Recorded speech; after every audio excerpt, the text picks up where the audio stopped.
Welcome back, guys. In this video, we will talk about coaching institutes. Are you suffering from saying no problem? See, I am suffering from it because every 7th day a call comes from a coaching institute that says, Sir, only limited seats are left. Enroll as soon as possible, otherwise you won't get the benefit of the scholarship. and we have rejected the proposal 100 times, but the call still comes. But in recent years, they have crossed their limit and they have started targeting children of classes 6th, 5th, 4th, and even 2nd also.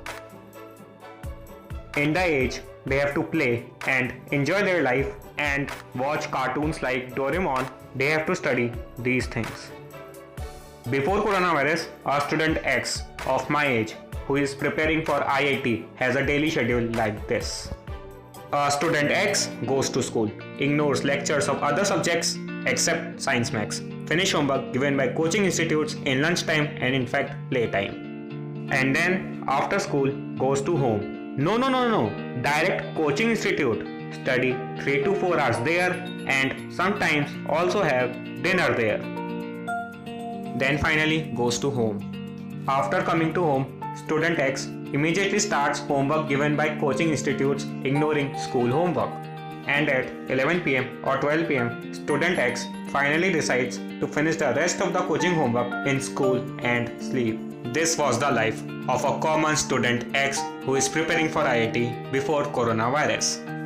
And in recent years, a new trend has come: learn coding. If you have to become a singer or a dancer or a cook, then also you have to learn coding. That's not me, their advertisements say this. In short, if you haven't learned coding, you are garbage. If you still can't guess the name of that institute, try this puzzle.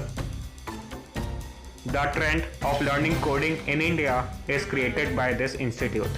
If you learn coding from this institute, you can someday meet Bill Gates or can become the CEO of Google, replacing Sundar Pichai. And you can also be a professional code breaker at a short age of 7 in their tweets and ads. If I am right, comment down below. Bye bye, guys.